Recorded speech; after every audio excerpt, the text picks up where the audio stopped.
Aleluia! Nessa quinta-feira passada, começamos o mês aí de outubro, com a nova série de ministrações aí, chamada O Reino Sustentável. Ficamos praticamente 2 meses falando sobre o reino de Deus, seu significado, seu poder e a sua vinda, né? A sua manifestação entre nós. Praticamente 2 meses. E agora vamos falar do reino sustentável. E por que essa palavra? Eu peço a você, depois que já está lá no nosso canal, se eu muito não me engano, a palavra de quinta-feira se chama o reino sustentável, falando sobre permanecer. Qual é a questão, irmão? Veja só como Deus opera. Não basta, preste atenção nisso aqui, a sua vida depende disso aqui. Não basta só ter recebido algo de Deus. Todo mundo que está aqui, todos, sem exceção, receberam em algum momento algo de Deus. Ponto. Poder, revelação, entendimento, cura, filho, família, restauração, visão, amém. Todos nós. Mas não é o todo sobre só isso. O que significa isso? Depois que você recebe algo de Deus, é nossa responsabilidade entender como é que o reino de Deus continua no seu trabalho em nós. Quantos estão entendendo? Por isso que nós falamos do reino sustentável. Falávamos aqui na quinta-feira sobre esse termo que é novo, mas na verdade a essência é muito antiga, chamada sustentabilidade, que são processos de conservação das coisas. Ultimamente o termo sustentabilidade é usado por processos, por exemplo, de construção. Vamos construir uma escola, vamos construir um prédio, mas tem que ser uma construção sustentável. O que significa isso? O prédio será construído sem a destruição da natureza, da vizinhança. Quantos podem entender? Então isso é um processo sustentável. O reino de Deus é exatamente assim. Deus, quer ver um exemplo? Deus deu a você o seu casamento. Pronto, deu. Mas é nossa responsabilidade o quê? Sustentá-lo. Com vários processos na minha e na sua vida, que fazem aquilo que Deus nos deu continuarem conosco. Quantos podem entender isso aqui, irmão? Por favor, é muito importante, porque senão não vai, né? Então, sustentabilidade é a capacidade de sustentação, conservação. É um processo, é um sistema. O que tem acontecido? Muita gente está na vida, no relacionamento, na igreja, pelo resultado das coisas e não pelo processo. Daí vem aquele ditado, eu estava falando na quinta-feira, daí vem aquele ditado que diz assim: o fim justificam os meios. Então, para que a gente alcance o resultado que queremos, porque nós estamos aqui por resultados, não importa a maneira que nós vamos usar para chegar lá. Quantos podem entender? Isso aí está fora do reino de Deus. O reino de Deus tem princípios que você e eu devemos entender e aplicar para aquilo que Deus deu a você seja conservado com você. Quantos podem entender isso? Amém? E dentro desse mês, nós vamos falar sobre 5 pilares. 5 pilares do reino de Deus que nós precisamos entender, porque já recebemos. Nos basta o quê? Entender como é sustentado, entender a sua importância, que são os seguintes. 5 pilares que nós vamos falar esse mês aqui, do reino de Deus, do reino sustentável de Deus. Economia. 2, poder. Economia, poder aqui não é soltar raio pela mão, tá? Poder, eu quero falar do maior poder que existe, chamado influência. Que é uma pessoa poderosa, é uma pessoa influente. Sexualidade, família e ministério, que na verdade é serviço. Amém? Quero falar esse mês, em nome do Senhor Jesus, sobre esses 5 pilares desse reino sustentável de Jesus. Desse reino que não é desse mundo, mas vem se manifestar nesse mundo entre nós. Amém, irmãos? Glória a Deus.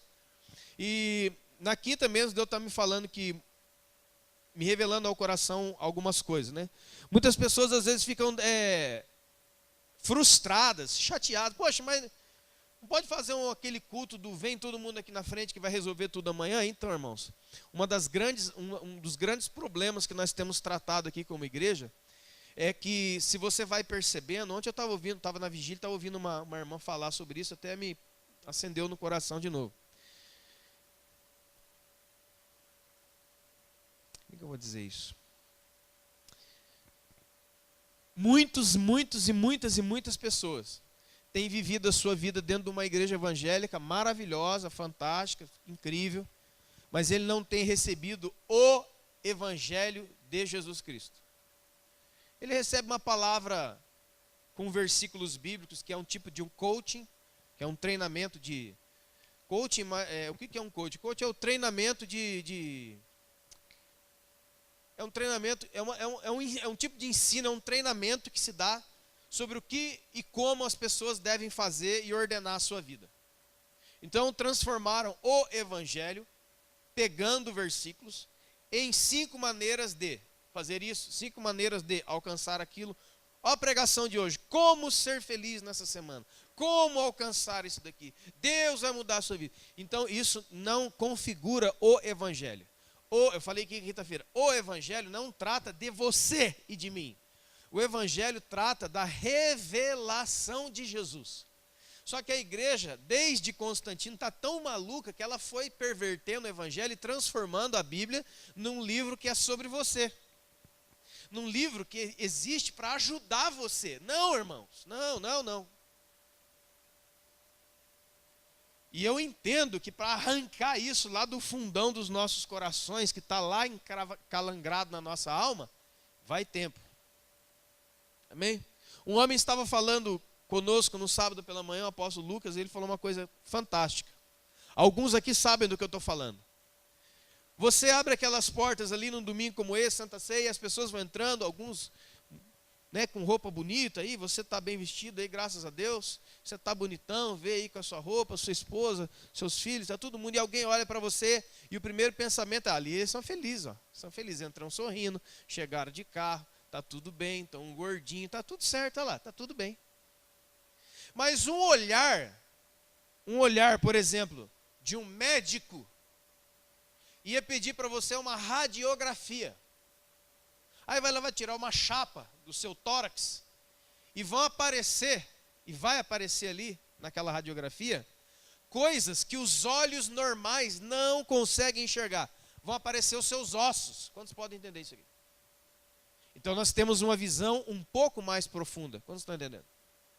Aí, não contente, porque na radiografia não deu para pegar, ele vai levar você numa ressonância magnética. Alguns aqui sabem. Esse dia lá, meu sogro estava lá dentro do tubo da... Então eles colocam você, que te dão aquele líquido lá na sua veia, sei lá onde, e bota você naquele negócio, aquele contraste, né? Você dá uma pregação também.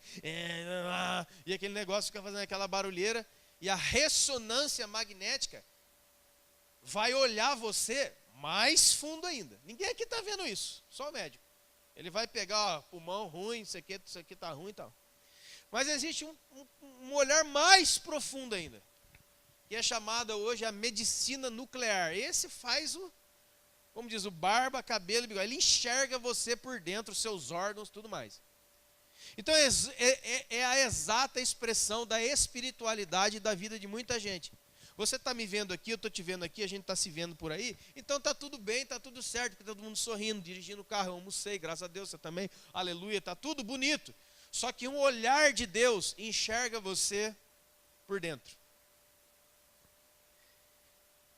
E estar diante da palavra, e estar diante do Espírito, é estar diante de uma ressonância magnética gigante. E a palavra é o contraste em você. Quando a palavra entra, ela dá o contraste em você. E aí a luz de Deus vem, ela enxerga você todinho por dentro. De maneira que você pode estar muito bem em algumas áreas, e vamos dizer assim, com o fígado totalmente canceroso. Quantos estão entendendo isso aqui, irmãos? Então isso daqui hoje, em nome de Jesus, e sempre, até quando Deus quiser, que essa casa, que esse prédio, seja esse tubo de ressonância magnética. Você entra e o contraste é a Bíblia. Você já toma um contraste na veia que toma, né, no sangue. Você já vem, já fica aqui, e o negócio tá rodando, e o magnetismo vai descobrir você. Não descobrir você para contar para todo mundo, eu estou vendo, não. É só para dizer para você mesmo que Deus sabe quem é você. Quantos podem entender? E que existe uma saída, uma cura, uma restauração. Amém? Hoje nós vamos falar sobre o primeiro pilar do reino sustentável de Deus. Quero falar com você sobre economia. Cara, que chato. Espera, segura. Calma aí. A palavra economia, que nós conhecemos bem, pelo menos a palavra, ela vem de uma raiz de uma palavra grega chamada oikonomos. Oikonomos. O que significa economia, então? A palavra oikos significa casa. E a palavra nomos significa lei, significa regra administrativa. Então, o que significa a palavra economia? Significa a regra pela qual você administra a sua casa. Já falamos aqui algumas vezes, irmãos. Enquanto a Bíblia tem 100, 200, 300 passagens para falar de fé, salvação e outras coisas, a Bíblia se utiliza de aproximadamente 2.500 referências diretas e indiretas sobre dinheiro, economia e posse. É no mínimo 4 vezes mais as referências bíblicas que falam sobre dinheiro, posse e economia, do que qualquer outro assunto na Bíblia. E fé, perde 4 vezes. Então, irmãos, alguém diz assim, temos que pregar o Evangelho, temos que pregar a Bíblia toda. Ótimo, então como que nós vamos tirar este assunto daqui? Se é o assunto 4 vezes mais falado que qualquer outro. Foi por isso que Jesus disse assim, não tem como você servir 2 senhores. Em nenhum outro texto da Bíblia, Jesus faz uma referência a uma força externa como Senhor, a não ser a riqueza, a não ser o mamon. Então, de Gênesis a Apocalipse, está entranhado na palavra de Deus que o grande e maior problema nas nossas vidas vai ser algo relacionado a dinheiro, posse e economia. Saiu uma pesquisa nos Estados Unidos há um tempo atrás, há uns 3 anos atrás, que já 42% dos divórcios nos Estados Unidos não são por questão de adultério, são por questão de finança, dinheiro. O pessoal está se separando por causa de dinheiro. Certo? Isso sem contar das brigas de família por causa de herança. Os irmãos se amam, até a vovó e a mamãe morrer. E daí um quer matar o outro. Porque eu quero esse dinheiro é meu. Tanto é verdade que até com Jesus aconteceu isso. 2 irmãos se aproximam e falam, Senhor, nosso pai morreu e deixou uma herança. Eu queria pedir para o Senhor decidir quem vai ficar com mais. Jesus olha para ele e fala assim, quem que me tornou juiz e partidor entre vocês? Não tem nada a ver com isso aí não, rapaz. Isso aí vocês se resolvam com vocês aí. Vem trazer esse negócio para mim. Vocês podem entender isso aqui. Só para você ter uma base. Quando você vai ao livro do Apocalipse, por exemplo, Apocalipse capítulo 13, é o livro dos fins, dos tempos, das coisas. Você vai ver lá, por exemplo, que quando se levanta pelo poder do anticristo, pelo poder do diabo, se levanta a segunda besta, ela se levanta com um poder, no mínimo, estranho. Quero que você, se você quiser acompanhar comigo, é Apocalipse 13, 16, diz assim, a todos, os pequenos e os grandes, os ricos e os pobres, os livres e os escravos, esse poder fez que seja dado a eles uma marca sobre a mão direita e sobre a testa, para que ninguém possa o quê? Fazer culto. Para que ninguém possa o quê? Ler a Bíblia. Não. Para que ninguém possa comprar e nem vender, a não ser que tenha a marca da besta. E aí depois ele fala, e para você que não sabe, ela tem número de homem, 666.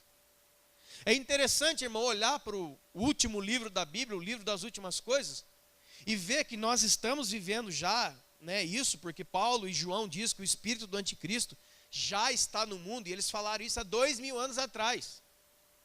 Há 2000 anos atrás, o apóstolo Paulo e João disseram a mesma coisa. O espírito do anticristo já está no mundo. E é engraçado que quando João descreve a sua manifestação, é uma manifestação de comércio, é uma manifestação econômica. Porque não é que vai poder fazer culto, cantar para Jesus, não. Você não vai poder comprar e nem vender. Isso é uma relação de quê? De comércio. É uma relação do quê? De economia. Não sei quem vai ganhar para presidente agora, se vai ser hoje, esses dias, não sei. Mas a grande questão de todo presidenciável, não somente no Brasil, mas em qualquer país do mundo, é como ele vai resolver o problema na economia. Porque a economia é a roda que dá emprego, gera renda e faz a coisa, né, acontecer. É o dinheiro, é o caminho do dinheiro.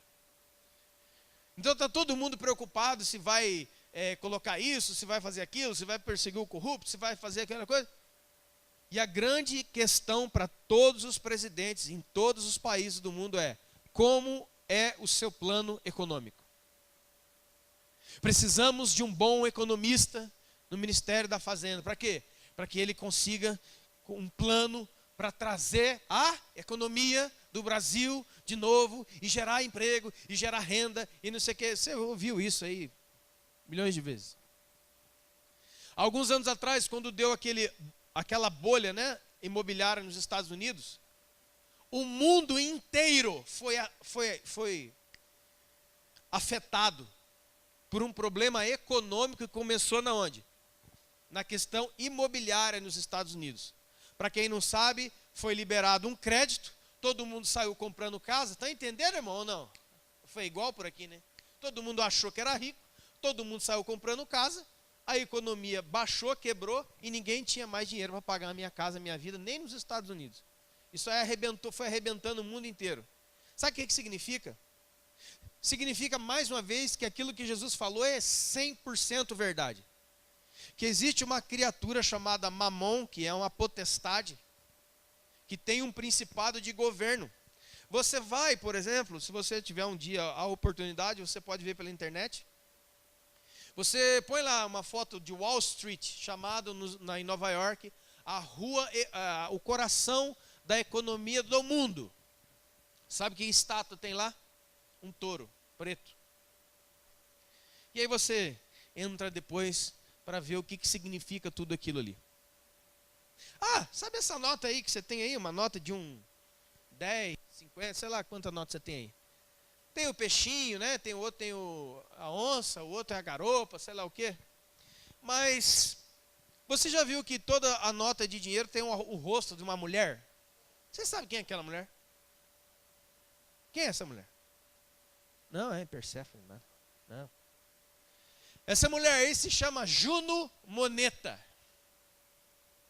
É uma deusa romana que era adorada lá no Capitólio, lá no panteão onde ficavam os deuses romanos, no lugar mais alto tinha um templo gigantesco em adoração a esta deusa Juno,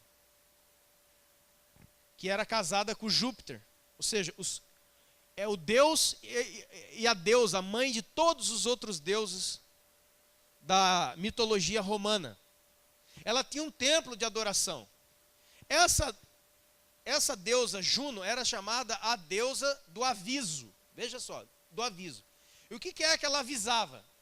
Toda vez que Roma ia ser atacada, a Itália ia ser atacada pelos exércitos em volta, eles estavam no templo e o espírito de Juno avisava os governantes que eles iam ser atacados para eles defenderem o templo dela. Por quê? Sabe de onde veio original a ideia de uma casa da moeda? Casa da moeda que tem no Brasil, nos Estados Unidos, todos os países têm uma casa da moeda. A primeira casa da moeda da história é o templo de Juno. Sabe, a palavra moeda vem da palavra original moneta. Sabe a palavra monetário? Índices monetários, índices financeiros, vem do mesmo lugar. Por isso, quando Jesus, naquela ocasião em que o pessoal chegou para ele e falou assim: você e os seus discípulos não pagam imposto, não? Jesus falou, vamos pagar assim, vai lá Pedro, pesca um peixe, tem uma moeda na boca do peixe. E depois daquela confusão toda, tem aquela frase que você conhece muito bem de Jesus, dá a César o que é de César, e a Deus o que é de Deus. Aonde é que morava o César? Em Roma. E aonde eram feitas as moedas romanas? Na casa da moneta, na casa monetária. Todas aquelas moedas, com o rosto dessa mulher aí, é a deusa moneta, essa mulher. Certo? Então é engraçado que na nota do nosso dinheiro, tem a foto de um diabo, e embaixo escrito, Deus seja louvado. Aí eu pergunto, qual Deus? Que Deus que você está falando? Ah, só existe um Deus. Realmente, só existe um Deus e Senhor. Mas o próprio Jesus falou que se nós não arrumarmos a nossa vida segundo a palavra de Deus, nós estaremos servindo outro Deus, outro Senhor. E o nome dele é Mamon. Então veja, irmão, que desde o primórdio da civilização, Satanás foi se arrumando, ele foi arrumando a casinha dele bem direitinho, ele foi amarrando o cadarço do sapato bem direitinho. Você vê como é que Satanás ele é meticuloso. Ele podia, vamos tacar fogo aí no mundo inteiro. Não, ele põe um templo, ele põe todas as moedas para serem consagradas. Está entendendo, irmão? Aí você vai entender aquilo que Jesus falou assim, ó. Quando você for trazer a sua oferta, conserta com o seu irmão e depois você faz a oferta. Por quê? O que é maior? O altar que santifica a oferta ou a oferta que santifica o altar? Ele está falando do quê? Ele está inventando, eu vou falar uma coisa aqui que eu acho bonito. Não, ele está falando do que ele conhecia, tanto no templo em Jerusalém, como no templo da moneta, lá em Roma. Jesus está falando a seguinte coisa, olha, eu sei que as nações fazem isso. Jesus está falando, eu sei que as pessoas fazem isso, trazem o seu dinheiro para um templo de um deus pagão, de um demônio, consagram ali para levar de volta. Você vai ver isso com Baal lá na época do Antigo Testamento, que eram deuses da colheita, deus da prosperidade, onde todas as colheitas eram oferecidas a quem? A Baal e a Astarote, os deuses disso aí. E depois voltavam. E aí você vai entendendo por que Deus vai estabelecendo na história dízimos e ofertas. Porque, irmão, como diz o homem de Deus, não faz nenhum sentido um Deus que diz em Ageu, meu é o ouro e minha prata. Um Deus que diz no Salmo, minha é a terra e toda a sua extensão, o meu é o céu, as criaturas que existem nos bosques, minha são as águas. Irmão, tudo pertence a Deus. Você pode entender isso? Tudo. Tudo pertence a Deus. O que significa, entre outras coisas, ser Deus? Deus é aquele que é perfeito. O que é perfeito? Eu não tenho falta de nada. Nenhum ser humano, nenhuma criatura que existe, nem anjo, nem ninguém, pode oferecer para Deus algo que ele não tenha. Quantos podem entender isso aqui? Deus não precisa de nada de você e nem de mim. Agora vamos começar a trabalhar isso aqui. Por que tantas vezes na palavra de Deus, um Deus que não precisa de nada, fica cobrando o seu povo? Será que Deus é como o tio Patinhas? Alguns conhecem o tio Patinhas, outros nem sabem quem é. É da Disney, que é um pato, que é o tio lá, sei lá, que é o tio, né, do Donald, que tinha uma caixa forte, ele nadava. Será, irmãos, que essas ofertas que nós trazemos, a gente coloca num cano aqui, que vai até no céu, e aí você sai ali na rua, você vê seus envelopes, seu dinheiro subindo. Você acha que é isso que acontece? Você acha que Deus está assim realmente, eu estou pobre, eu preciso fazer umas reformas aqui no céu, me manda dinheiro aí para mim? Você acha que Deus é isso? Então não faz nenhum sentido. Não é essa a questão. Então descobrimos uma coisa aqui. Não é dinheiro a questão de Deus. Então o que é? Por que um Deus que não precisa de nada diz assim, você me roubou? E ainda roubou na onde? Em algo que é material. Agora, vamos pensar de novo. Quem é que pode roubar de Deus alguma coisa, se ele fechar a mão dele? Por acaso alguém aqui poderia entrar no céu sem Deus perceber e roubar os seus tesouros, vamos dizer assim? Vamos pensar. Não, né? Então não é sobre isso. Mas ele insiste em dizer, você está me roubando, você pegou uma coisa que me pertence. Aí você, mas Deus, você não usa isso? Ele fala, não uso mesmo. Você precisa disso? Não preciso mesmo. Mas por que você está falando que nós te roubamos então? E aí as pessoas, infelizmente, ficam só naquele texto de Malaquias ali. Ele não lê Malaquias inteiro. O problema, irmãos, é que nós estamos lendo versículos sem ler as cartas inteiras, os livros inteiros. Malaquias tem 4 capítulos só. Vai lá, lê direito. Você vai ver que o problema com o dinheiro era um dos problemas. Sabe o que ele fala antes? O povo, vocês estão se divorciando que nem matar mosquito. Um homem de Deus diz assim: quem tem problema no altar, tem problema no lar. Quem tem problema no lar, vai ter problema no altar. Esse é o contexto de Malaquias. Malaquias não fala sobre dinheiro, Malaquias fala sobre o coração que é infiel. E o coração é infiel, irmão, ele é infiel em qualquer coisa. Qualquer coisa. Ele vai ser infiel. Quantos podem entender isso aí? Ele vai ser infiel com a sua esposa ou com o seu marido, vai ser infiel com o dinheiro, vai ser infiel com o amigo. Esse é o contexto de Malaquias. Malaquias fala sobre divórcio, fala sobre dízimo oferta, fala sobre esmola, fala sobre pais e filhos. Tem um monte de coisa lá.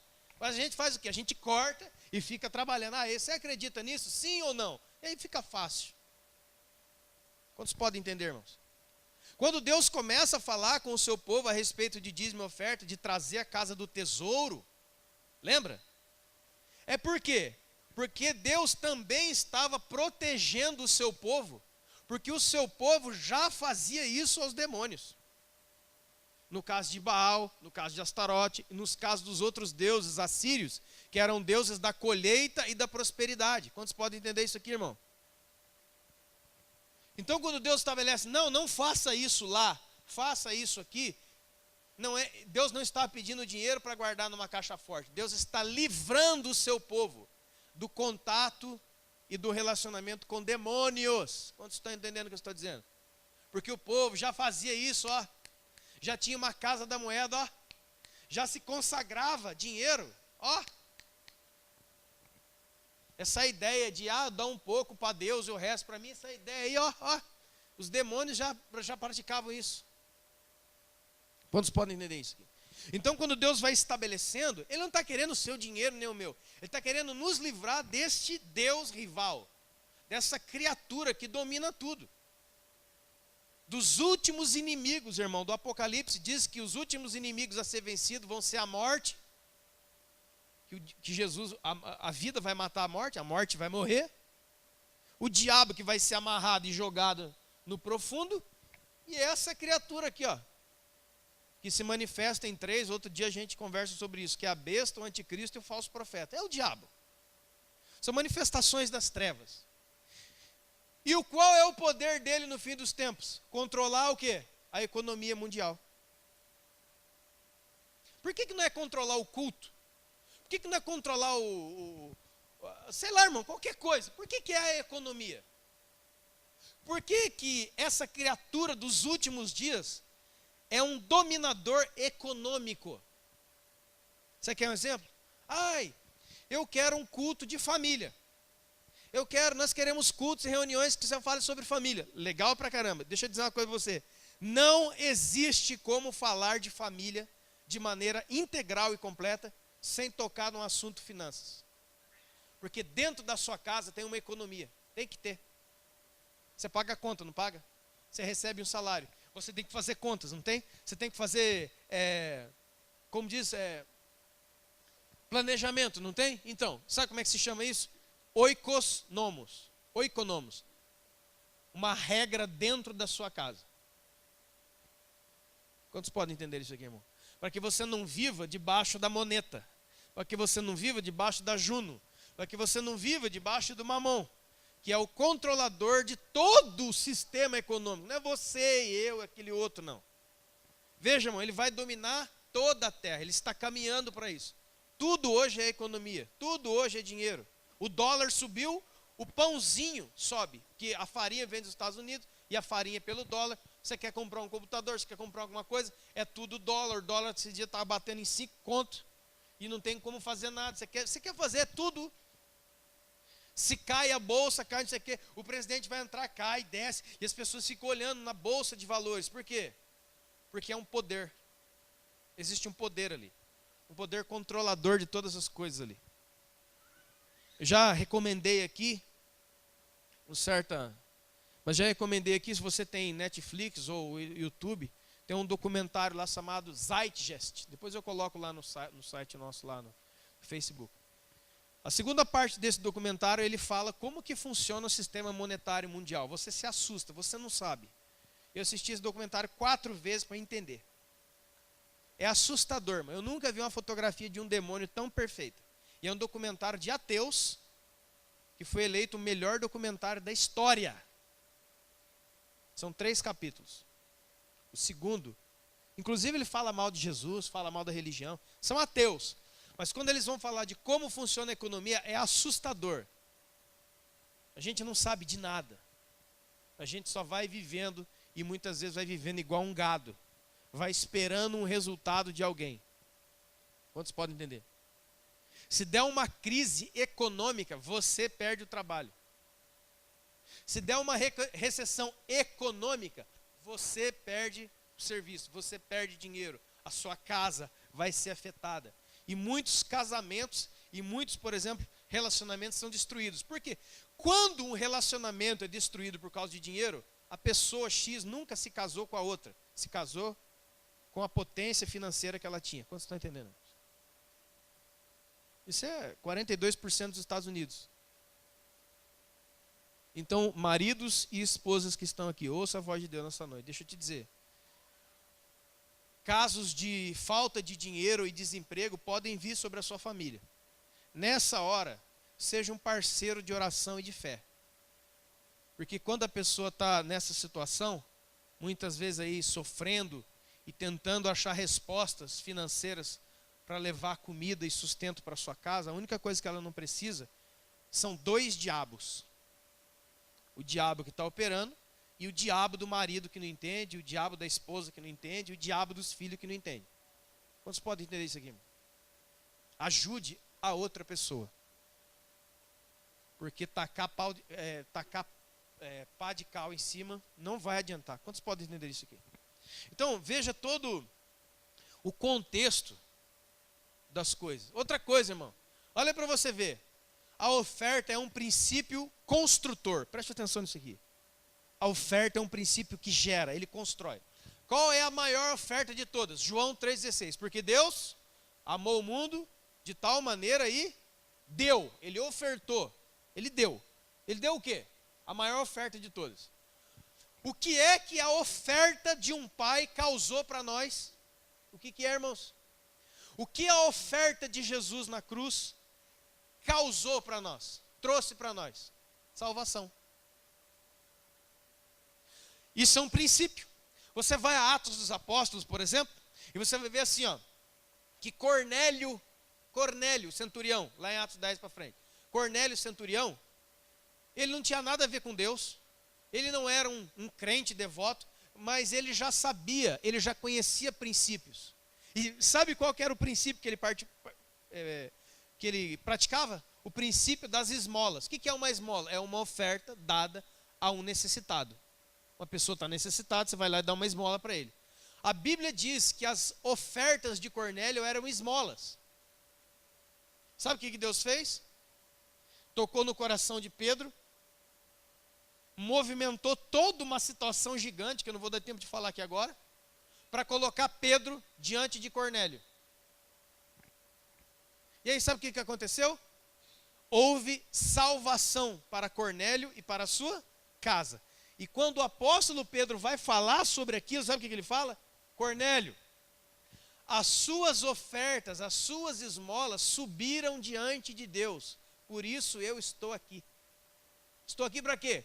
Para pregar o evangelho de Jesus para você e para batizar você e a sua casa. Daí vem aquela frase que muitos gostam de falar: crê no Senhor Jesus e será salvo tu e tua casa. Então tá aí, irmão, tá garantido. Só crê em Jesus que pode ficar, senta aqui. Não, compra uma rede, vai para o Batu, baixa 2 coqueiros e fica lá esperando que vai tudo acontecer. Não vai. Isso está dentro de um contexto da vida de Cornélio. E o contexto é o qual? Irmão, por que o apóstolo Pedro fala isso? Por quê? Eu quero que ele me responda. Por que ele não fala assim, as suas orações, Deus me mandou, os jejuns? Não, por que ele fala assim, ó, as suas esmolas, os seus atos de misericórdia a outra pessoa, as suas ofertas aos pobres, subiram diante de Deus. Por isso eu estou aqui para pregar para você. É o mesmo princípio gerador e construtor de João 3,16. A oferta de Jesus nos salvou. E as ofertas de Cornélio salvaram a família dele. Ah, então quer dizer que a gente vai dar uma oferta aqui e vai salvar a nossa família? Não. Não é, escute, irmãos, veja o que Jesus fala sobre a viúva pobre. Jesus não observava o quanto, Jesus observava como. Jesus, ele está com a ressonância magnética ligada em cima de você. Agora mesmo, nessa hora, ele sabe exatamente o que está passando no seu coração e na sua mente. É impossível enganar a Deus. Quantos estão entendendo? É impossível. Por isso que quando Paulo vai falar em 2 Coríntios 9, ele fala assim, Deus ama quem dá com alegria. Então veja só que não é sobre dar. Não é sobre um valor, é sobre um sentimento anterior à atitude. Quantos podem entender, irmãos? Existe uma maneira de sentir e ser antes que você traga qualquer coisa ou dê qualquer coisa para uma pessoa que está do seu lado. Não basta. Tem até um exemplo aqui que eu não gosto muito, né? Alguns me entendem aí, outros não, mas tudo bem. É a mesma coisa, vamos ali comer um pastel, vamos ali comer um lanche, não sei onde. Aí você vai. Aí você já sabe qual que é o seu. Aí a pessoa, muitas vezes, do seu lado, né? Você, eu não quero comer nada, não. Ó, se quiser, você pede, hein? Ah, eu não quero comer. Aí você começa a comer o seu, a pessoa fala, dá um pedaço, a irmã fica com raiva. Por que você não pede um inteiro? Não, porque eu queria um do seu. Aí você acaba dando, né? Não, então come, mas daqui assim, ó. Eu já fiz isso aí. Renata sofre, né, até hoje. Vai, come, vai. Você não quer, mas você está dando. Quanto você está entendendo? Isso é percebido por qualquer um de nós. E também é percebido por Deus, com certeza. O fato de dar um pedaço, está entendendo? Um pedaço do seu lanche para Deus, com aquela cara de quem chupou limão, não vai fazer com que a coisa realmente aconteça. O que trouxe salvação para a vida de Cornélio não era a questão de quantitativa, mas a questão qualitativa. Apontava uma vida de misericórdia da parte daquele homem. Então Deus salvou ele e a casa dele. Quantos podem entender, irmãos? Enquanto a sua família ainda toda não é salva, mas ela pode ser salva pelos seus atos de misericórdia. E a misericórdia só pode ser externada quando? Quando a gente tem um coração doador. Como seremos misericordiosos se nós não somos doadores? Pensa. Como? Não tem como. O ato da doação, o coração doador, o coração que oferta, ele habilita a misericórdia. Não tem como você ser misericordioso se você não der alguma coisa. O perdão é uma oferta. O saco de arroz, feijão e a cesta básica é uma oferta para o seu estômago. Mas também tem ofertas para o espírito. O perdão é uma delas. A reconciliação é uma oferta. Você está ofertando para a pessoa. Quantos podem entender? Você está abrindo um precedente para que ela volte. Isso é dar. Quantos podem entender isso aqui, irmãos? Amém? Você entende que desde a oferta de Jesus, até olha aqui com o apóstolo Paulo, por exemplo, o apóstolo Paulo fala em Filipenses capítulo 4. Sabe o que o apóstolo Paulo fala em Filipenses 4? Ele fala assim, eu não procuro donativo de ninguém. Eu não procuro dinheiro de vocês, mas o que eu realmente quero é que aumente o lucro, que aumente a glória sobre a vida de vocês. Que algo espiritual seja dado a vocês no que vocês dão. Então, irmãos, a ligação é essa. Deus não precisa de nada. E se um Deus que não precisa de nada está falando para você dar alguma coisa material, qual é a razão para isso? Será que é para ele ter dinheiro ou será para ele proteger você, ensinar você e abençoar você? Qual é a medida da promessa de Malaquias? É para Deus ser abençoado ou para nós sermos abençoados? Lembra? Qual é o outro texto na Bíblia onde Deus permite você fazer a seguinte coisa, ó, se você for fiel a mim, se você for fiel na prática disso, eu te dou a autorização de me testar. Irmão, toda a palavra de Deus aparece Deus testando a gente. Deus provando a nossa fé. Você pode ver isso aí direto.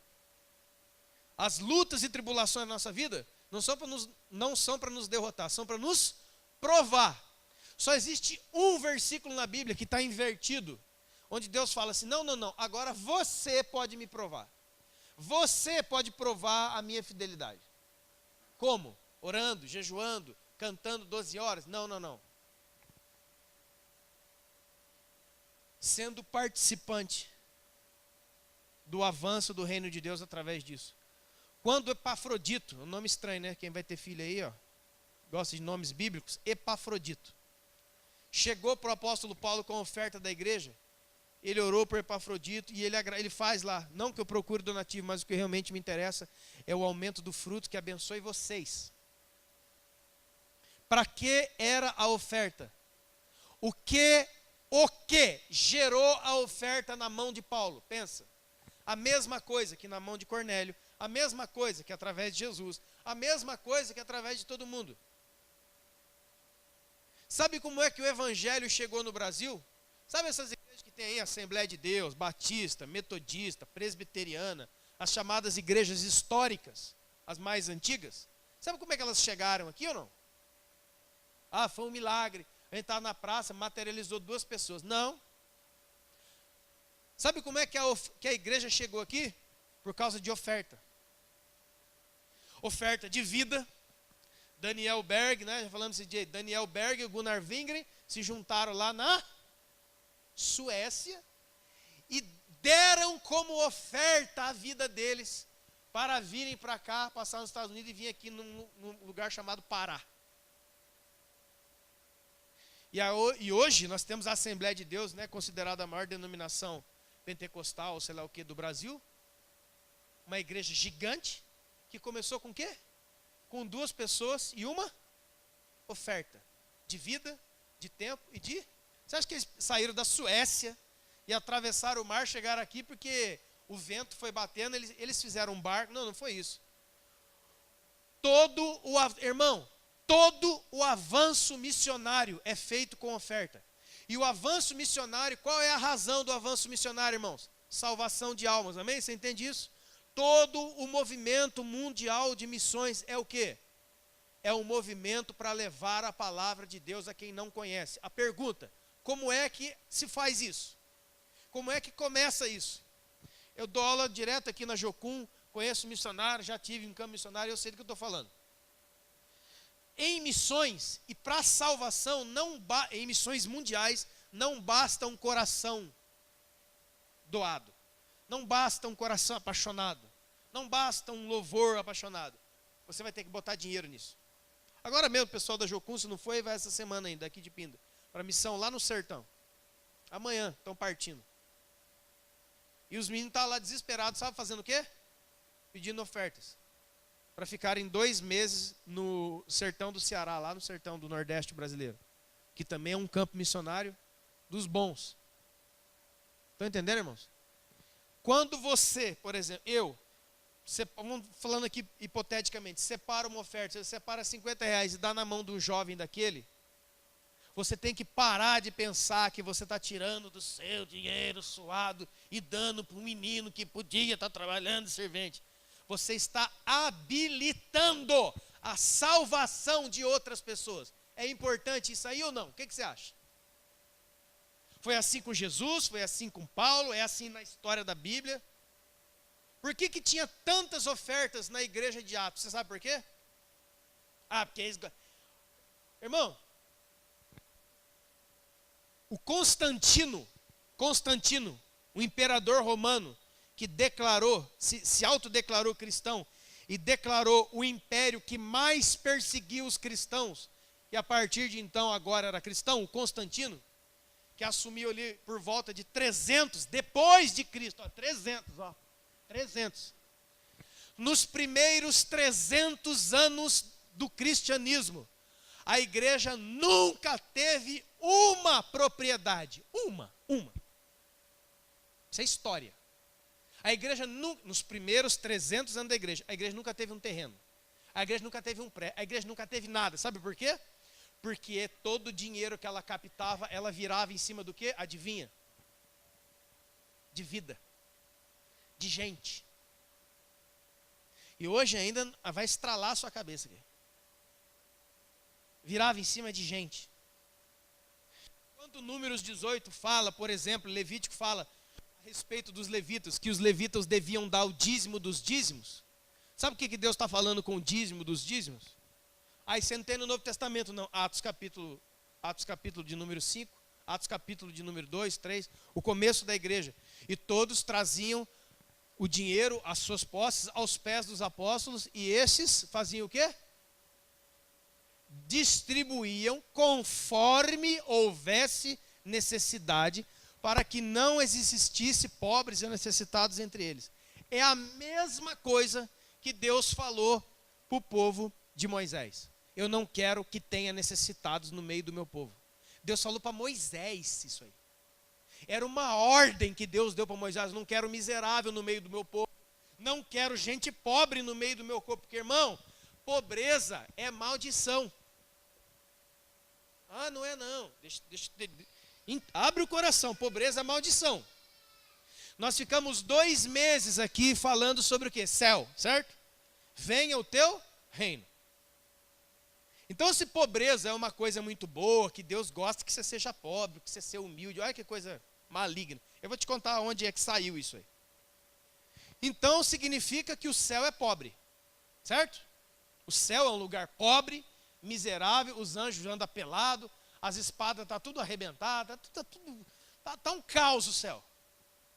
Para eu dizer que pobreza é algo que Deus deu para mim, eu tenho que dizer da onde é que Deus tirou isso, e é do céu.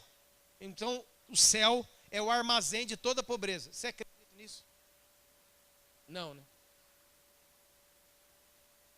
Mas, esse mesmo Constantino, esse mesmo imperador romano, que fez um outro cristianismo só para ele, colocou na cabeça das pessoas que o verdadeiro homem de Deus, que a mulher de Deus de verdade, tinha que fazer voto de pobreza. Veja na Bíblia, onde é que está, em algum versículo, fazendo voto de pobreza. Você não vai encontrar. Esse cara entrou em 300 e poucos para frente. Repito, nos primeiros 300 anos da igreja, a igreja não tinha uma propriedade. Não era usado o dinheiro da igreja para nada que não fosse gente. Estou falando hoje para você a verdade. Gente, é que é a Bíblia, irmão. Dê para você ver. Eles não construíam templos. Eles não construíam casa, até porque não podia. Quantos podem entender isso? Aí veio o Constantino, que era o imperador romano, e como todo bom romano, a expansão do governo romano era assim: eles dominavam o país, mas não destruíam a sua cultura nem a sua religião. Então essa ideia de construir catedrais, templos, é uma ideia romana, é uma ideia pagã, é uma ideia que não vem da cabeça de Deus. O templo de Deus é quem, gente? Paulo diz: você é o templo do Espírito Santo. Você é o templo do Espírito Santo. Você. Você pega toda a história sobre o dízimo do Antigo Testamento. Acabando em Malaquias, ele vai dizer assim, ó: trazei todos os dízimos à casa do tesouro, para que nela haja o quê? Mantimento. Quem é a casa de Deus hoje? Então toda a ideia de Deus sobre dízimo se completa em Malaquias da maneira correta. Dízimos nunca foram usados para sustentar água, luz, telefone, holofote, aparelho de som, violão, microfone, pagar prédio, nada disso. Nunca foi usado para isso. Nem na época de Moisés. Nas duas pontes, nos dois momentos de construção no Antigo Testamento, a construção do tabernáculo e a construção do templo, tanto Moisés como Davi, pode ir lá para você ver, fizeram campanhas daquilo que é chamado de oferta voluntária. No caso do templo, Davi falou, promulgou para o povo trazer ofertas, não era dízimo, ofertas, alçadas, ofertas dadas. E depois o mesmo Davi teve que mandar o povo parar. Olha só que coisa, irmão. O Davi falou, traga oferta, pessoal, o templo. Daqui a pouco ele falou, gente, por favor, não traz mais não, que nós não temos onde guardar tanto dinheiro e tanta riqueza mais. Já pensou se fosse assim hoje? Para de oferta, pelo amor de Deus, traz mais não. E assim foi construído o templo, e assim foi construído o tabernáculo. Eu estou falando para você de princípios. Você entra no Novo Testamento, no Novo Pacto, você vai ver a mesma coisa. A igreja começa sem templo, sem lugar nenhum, mas cheia de dinheiro, porque as pessoas vendiam suas propriedades, Barnabé, aquela galera, e depositavam aos pés dos apóstolos. Os apóstolos faziam o quê? Davam o dízimo eles redistribuíam. Ou seja, qual é o ensino, irmão? O ensino é um ensino econômico. Porque se cada um de nós aqui somos dizimistas, esse dízimo vai para alguém, que dá o dízimo para alguém, que dá o dízimo para alguém, que dá o dízimo para outro alguém, que dá o dízimo para outro alguém, que dá o dízimo para outro alguém. Sabe o que vai acontecer no fim da fila? Toda a humanidade receberia um tanto para viver. Isso ia correr como um rastilho de pólvora a todo ser humano, todo mundo ia ser alcançado. Por isso Deus chama de ladrão quem retém. Por quê? Porque não é retém dele. Deus não tem falta de nada, Deus não tem caixa forte. Quantos estão entendendo, irmão? É retém do outro. Esse dinheiro aí, que é dedicado a mim, eu ia redistribuir para o outro, mas eu não vou poder mais, sabe por quê? Porque você roubou no meio do negócio. Você quebrou a trilha. Quantos podem entender? Essa é a lei que Deus colocou do dízimo dos dízimos. Um dava para o outro, outro para o outro, outro para o outro. Quem quebrar isso aqui vai deixar o outro sem. Simples assim. Você entra em Atos, é isso que acontece. Não havia pobres e necessitados, todo mundo recebia alguma coisa de alguém. As pessoas corriam para a igreja, por quê? Porque lá tinha comida, tinha amparo, tinha uma saída. Quantos podem entender, irmãos? Você sabe, não adianta, não, que eu estou orando, estou jejuando, estou fazendo, estou lendo Bíblia, e está sem emprego, e está com a vida financeira toda ruim, toda esculhambada, você não consegue nem dormir direito. Você fica perseguido por aquilo ali. Quantos estão entendendo o que eu estou dizendo aqui? Não há paz.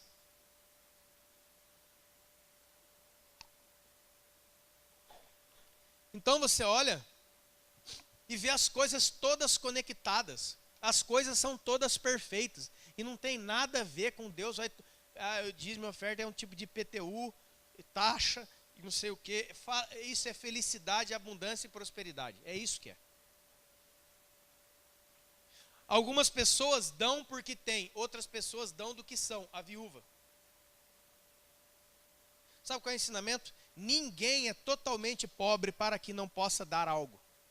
Ah, mas eu não tenho dinheiro. É o que todos falam, não tem problema. Na porta do templo tinha um cara aleijado, ele subiu, o cara estava pedindo dinheiro, aleijado, coxo.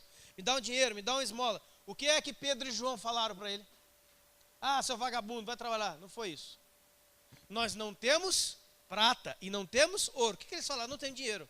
Mas o que eu tenho, eu vou dar. Sabe o que é isso, irmão? Não pode ser concebida por Cristo a vida de um cristão que não seja um doador e um ofertante de tudo. Um ofertante do seu tempo. Ô irmão, posso conversar com você? Eu estou com um problema aí. O que é isso aqui? É uma oferta. Eu estou ofertando o meu tempo. Você está ofertando o seu serviço. O outro está ofertando a sua habilidade. E por aí, é tudo oferta, irmão. Quando você tira da sua família ou do seu tempo alguma coisa para dar para outra pessoa, você está ofertando na vida dele. Por isso, quero também dizer uma coisa, irmão. Todas as pessoas que quiserem me acessar ou outras pessoas para aqui, para conversar, entender, explica de novo, me ensina, sei lá o quê. Entenda que todos esses momentos é uma oferta para você. Nós não podemos pegar a oferta e jogar no lixo. Se eu te desse uma nota de 50 reais, você ia rasgar e jogar no lixo? Eu acho que não. Então também não pegue o meu tempo e o tempo das pessoas e rasgue e jogue no lixo. Quantos estão entendendo isso aqui? Como diz um ditado que é verdadeiro, tempo é dinheiro. A sua relação de trabalho é muito mais ligada ao tempo da sua vida do que aquilo que você pode produzir. O seu salário é um pagamento do pedaço da sua vida que você vende para mim.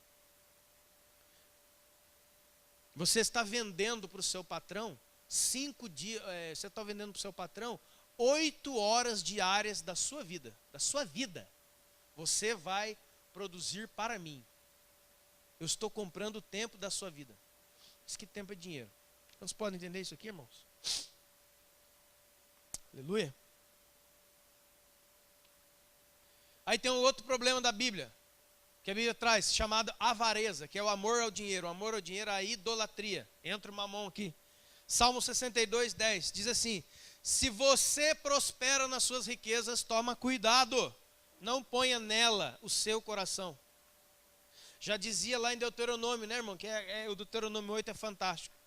Diz assim, ó, eu vou prosperar vocês, diz o Senhor. Eu vou dar casa, eu vou dar tudo para vocês. Vocês vão plantar e vão colher. E vocês vão crescer. Só tem uma coisa, diz o Senhor lá. Quando vocês crescerem, quando vocês prosperarem, quando vocês tiverem tudo que vocês quiserem, não se esqueçam de mim. E de que sou eu que dá o dom a vocês de adquirir a riqueza que você quer. E naquele dia, diz o Senhor, não diga que foi o seu braço, o seu talento, a sua incrível dote para negócios que fez isso. Não foi, não. Não foi, não. Ah, eu sou uma pessoa inteligente, por isso que eu conheci isso. Não, você não é. Porque, irmão, se Deus fecha uma porta, a sua inteligência não abre. Sabia? Ah, irmãos, não precisa fazer conjectura. Talvez alguém aqui conheça alguém que tem mais ensino que você, tem 3, 4 diplomas de faculdade e está vendendo sorvete na rua. Não estou diminuindo as pessoas que vendem sorvete, não, que tem um sorveteiro ali. Não é isso que eu estou falando, amém? Você está entendendo, amém? Tenha um bom coração. Eu estou falando de gente que passou a vida toda se preparando tecnicamente e não consegue emprego. Existe ou não? Existem pessoas, irmãos, mais qualificadas do que você e eu. Mas é você que está na vaga. Você acha o que é isso aí? Que você é bom. Você acha que você é bom mesmo. Eu sou o cara, eu consigo. Ah, irmão, se Deus fecha o céu, vê a Bíblia para você ver quantas vezes ele fez isso aí. Se Deus fecha o céu, não cai uma gota de água. É isso que está lá em 2 Crônicas 7,14. Que Deus tinha fechado tudo. Aí ele falou para o povo, então, é o seguinte, se o meu povo, que se chama pelo meu nome, se humilhar, orar e me buscar, e se converter dos seus maus caminhos, eu ouvirei do céu, perdoarei os seus pecados, sararei a sua terra. E aí vai voltar tudo ao normal. Porque vocês me traíram. Lê lá para você ver. Vocês são infiéis em tudo. Eu falei para vocês não casar com estrangeira, vocês vão lá e casam com essas mulheres macumbeiras lá da época lá. Salomão fez isso aí. Quantos podem entender isso aqui, irmãos? O que é a prostituição? É o sexo comprado com dinheiro. Por que o avanço da prostituição e da pornografia, irmãos, a indústria pornográfica de vídeos e filmes, essas coisas, anualmente ela fatura 2 vezes mais do que todos os filmes de Hollywood juntos. De Vingador 43, esse diabo todo aí. A indústria pornográfica todo ano fatura 2 vezes mais que todos os filmes de Hollywood juntos. Pergunta, quem é que consome sexo e como é que consome? Sabe por que a gente sai daqui e tem pessoas muitas vezes ali? Se prostituindo, chega ali, gostei de você, cara.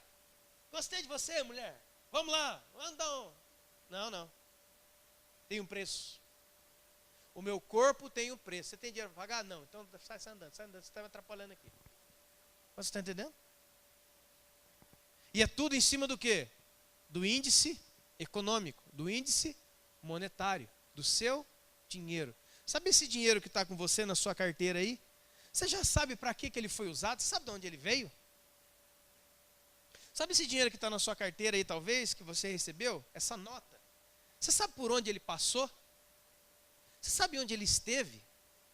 Você sabe para que ele foi usado? Você sabe? Não sabe, nem eu não sei. Por isso que Jesus fala, o altar santifica a oferta. Mas aonde que é o altar? Para o judeu era no templo. Aonde é o nosso? Se você é templo de Deus, você tem que ter um altar dentro de você. Aonde o nosso dinheiro é santificado? Dentro de uma consciência e de uma vida com Deus que reside em você mesmo. Quando você recebe o seu dinheiro, você não sabe de onde vem esse dinheiro aí. A grande maioria, irmão, isso aí a gente pode falar com certeza, já é produto de roubo, já caiu na mão de prostituta, já caiu na mão de traficante, já foi usado para comprar arma que matou os outros. Mas hoje ele está aqui na igreja, talvez ele esteja dentro desse envelope aqui. Ó. Talvez esse dinheiro que já tirou uma vida esteja aqui hoje. Você já pensou sobre isso? Ah, então Deus não pode pegar porque é um produto, não sei o que. Realmente, mas porque Deus nunca pegou nada disso. A oferta é algo que antecede a ação de trazer uma contribuição. A oferta sou eu antes, ou não sou nada depois. Como eu falei aqui esses dias, existem muitas pessoas que têm contribuído com o seu dízimo, sem nunca ter dado dízimo nenhuma vez na vida. Porque dízimo fala das primeiras coisas. E eu vejo muitas vezes você parar lá no fim do mês. Então, eu dei a unidade monetária, mas eu não cumpri o mandamento. Como você está entendendo? Eu dei, mas eu não fiz conforme Deus disse para fazer. Nós estamos vivendo num tempo, irmãos, onde a gente simplesmente faz e não se importa mais como é que Deus disse para fazer. Isso não é aqui só com relação a dinheiro, é qualquer coisa. Santa Ceia vai de qualquer jeito, batismo vai de qualquer jeito, igreja eu vivo de qualquer jeito, casamento eu vivo de qualquer jeito, eu vou vivendo como dá. E da onde que vem isso, irmãos? De onde vem? Como são as nossas ofertas, assim é a nossa vida. Como é que muitos de nós têm vivido? A nossa vida. Quando der e o que sobrar, eu mando para Deus. Quando der e o que sobrar, eu sirvo você, eu sirvo a minha casa, eu sou seu amigo, eu vivo nessa vida. Quando der e o que sobrar. Um homem de Deus disse certa coisa a respeito de Ananias e Safira. Nós podemos mentir, mas as nossas ofertas nunca mentem. Foi a oferta de Ananias e Safira que revelou o coração dos dois. Que estava por trás. Quantos podem entender? E por favor, irmão, quando eu estou falando oferta, deixa sua mente expandir para fora do que é dinheiro. Oferta, eu estou falando vida. Amém? Porque eu sei, e Jesus também já falou, que tem gente que dá do que sobra para não dar do que é. Tem gente que dá do que sobra para não dar do que é. E Deus nunca se interessou por Isaac. Deus queria Abraão. A oferta de Abraão correspondente ao seu filho, não era porque Deus queria matar Isaac. Não era porque Deus queria vir um raio e aí levava Isaac para o céu morto. Que coisa absurda. Quando Deus fala com Abraão sobre a oferta do seu filho, era o Abraão que ele queria. Ele não queria o Isaac. Quando Deus fala com você de dízimos e ofertas e esmolas e tudo que fala sobre oferta, não é o dinheiro que ele quer você. Só que como ele mesmo disse, quando ele nos olha, tem uma barreira entre nós e Deus. Qual que é? É essa. Irmão, a maior dificuldade do cristianismo há 2000 anos não é vencer problema sexual, problema de ordem A, B, C, D. É o problema de ordem de Mamon. Esse é o Deus rival. Esse é o Deus, esse é o demônio, esse é o principado a ser vencido por nós. Você está entendendo isso, irmão? E agora, para nós encerrarmos, Lucas 16.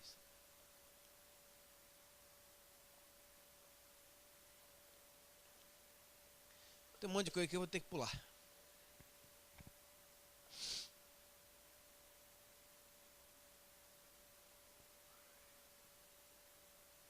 Já dizia o apóstolo Paulo, né? 1 Timóteo 6,10. O amor ao dinheiro é a raiz de todo tipo de mal. Todos os tipos de males. Agora, irmão, nós vamos cair aqui, ó. No bom sentido, né? numa das parábolas mais complicadas de Jesus, que tem um monte de gente que faz umas andanças com isso aqui. Essa parábola aqui é uma das parábolas de maior dificuldade de interpretação. A parábola do administrador infiel. Abra sua Bíblia aí, irmão. Vamos ler. Vamos lá. Essa daqui é para arrepiar. Lucas 16.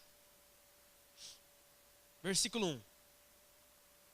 Jesus disse aos seus discípulos: havia um homem rico que tinha um administrador. Olha, irmão, já vou matar para você. O homem rico é quem? Deus. O administrador é quem? Você e eu. Vamos já matando rapidamente. E sabe o que aconteceu?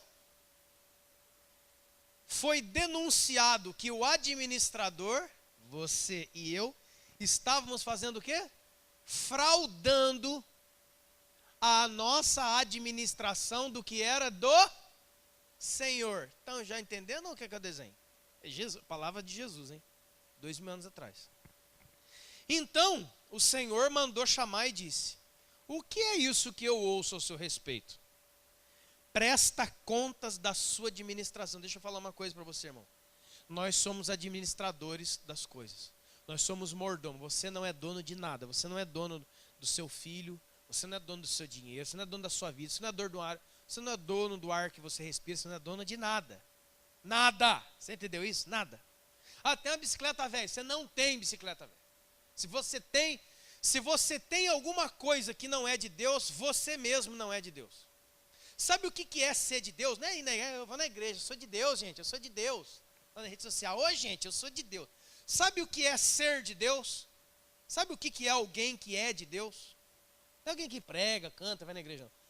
Uma pessoa que é de Deus é uma pessoa que não tem mais nada que não pertence a Deus. Você entendeu? Isso é uma pessoa de Deus. Uma pessoa de Deus é alguém que não possui mais nada que não pertença a Deus. Sabe o que é isso? Nós todos deveríamos viver de orelha em pé, conectados com o Espírito Santo a todo momento, para saber para onde é e como é que nós deveríamos viver e nos comportar. Quantos podem entender isso aqui? Nós não devíamos trabalhar com calculadoras e planilhas, não. A gente deveria trabalhar com ouvir o Espírito Santo a respeito do que fazer e quando fazer. Olha só. Você tem que entender que essa parábola aqui é sobre nós e Deus, e que você um dia será chamado para prestar conta de tudo. Saiba disso. Você vai ter que dar contas para Deus, irmão, do tempo que Ele te deu, viu? Estou falando para mim primeiro. Eu não sou louco. Um dia eu estarei diante do Senhor, e Ele vai pedir contas da minha administração, de tudo. Tudo. Sabe o que é tudo? Então, fique esperto, que essa ideia de, Deus é bonzinho, Deus é praticamente um bobalhão, que eu faço o que eu quiser, não é que eu quiser, Deus não tem regras, Deus é livre, esse negócio de, eu sou livre para voar, irmão, você vai se lascar, esse avião seu vai cair. Ah, não, o Deus do Novo Testamento é outro. Você tá louco, isso é loucura, isso é coisa do diabo, cara. E Deus do Novo Testamento é outro, é o mesmo. Deus é o mesmo ontem, hoje e eternamente. O que acontece? Irmão, deixa eu dizer agora, meu pai. Olha aqui, ó. O apóstolo Paulo fala em Colossenses, por exemplo, que todo o Antigo Testamento eram sombras. Hebreus também fala. Sabe o que eram sombras? Eram vislumbres. Eram imagens daquele que seria revelado. Um exemplo, o tabernáculo. Deus mandou Moisés construir o tabernáculo. A casa no deserto, desmonta, monta, blá, blá, blá. Aquilo lá é Jesus. O tabernáculo é Jesus. E o tabernáculo de Deus hoje é você, que desmonta, segue a nuvem. A nuvem para, você ouve, você monta e desmonta. Nós somos chamados de tabernáculo. Quantos estão entendendo isso aqui? O povo de Israel no deserto era um povo nômade. Sabe o que é isso? Eles seguiam atrás da nuvem de Deus. Aí você vê Jesus falando em João 3, ó. O nascido do Espírito é assim, ó. O vento bate nele como o vento bate numa folha, e leva a folha da árvore para onde quer. Você não sabe de onde ele veio, o vento, e nem para onde o vento vai. Assim é todo aquele que é nascido do... Fala-se muito sobre novo nascimento, mas não fala sobre essa parte. Que o que configura uma pessoa nascida de novo também são 3 pontos. Entrar no reino, ver o reino e ser guiado pelos princípios do reino. Exatamente como eles andavam com o tabernáculo no deserto. Vocês podem entender isso aqui, irmão?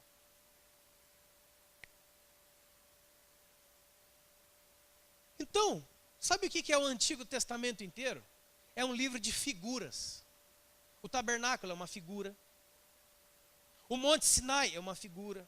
A sarça, o maná, tudo que você vê no Antigo Testamento são sombras, são figuras. Figuras. Linguagens de figuras daquilo que seria revelado, daquele que seria revelado. Quem é que foi revelado, irmão? Jesus Cristo. E hoje, o Novo Testamento não é um livro de figuras, é um livro de revelação. O apóstolo Paulo, Pedro e João falam a mesma coisa. Que aquilo que era oculto para eles foi revelado a nós. O que é que foi revelado a nós, irmão? Jesus Cristo. Não é revelação de identidade, sabe? É coisa do Satanás, não é essa bobeira, não. Eu estou falando de Cristo. Quantos podem entender? Agora deixa eu fazer uma pergunta. Eu tenho um filho pequeno, outros irmãos aqui têm filho pequeno. Para quem é que você dá um livro de figuras? Pensa. Para um infantil. Para um infante, uma criança. A criança vê as figuras. Os adultos interpretam o texto.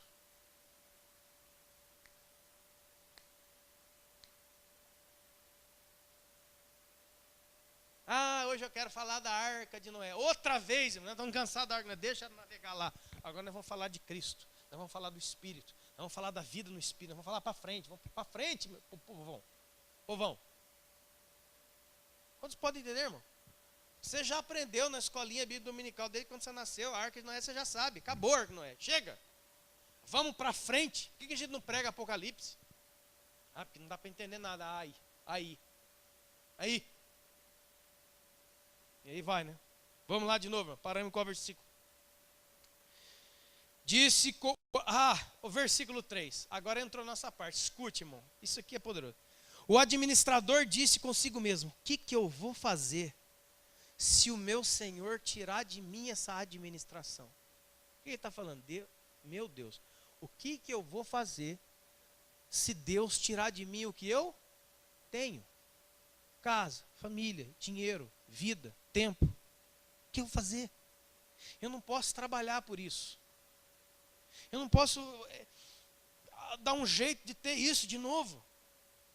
Eu não posso nem mendigar, porque eu tenho vergonha. Olha só, irmão. Olha o 4. Eu já sei o que eu vou fazer. Isso aqui é incrível.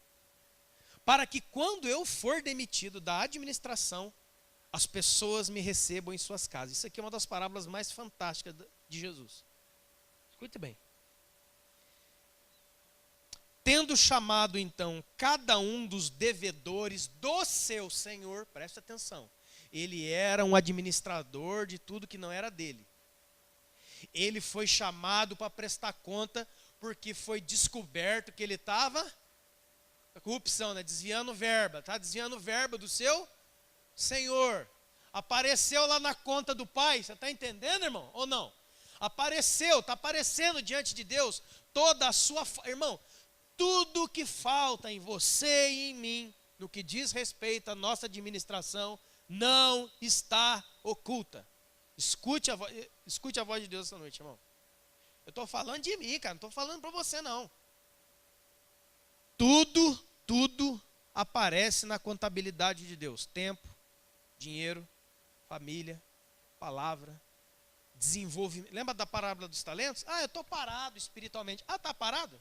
Está enterrando o talento? Aguarde. Fica nessa daí. Fica aí. Mas ele já sabia, olha só.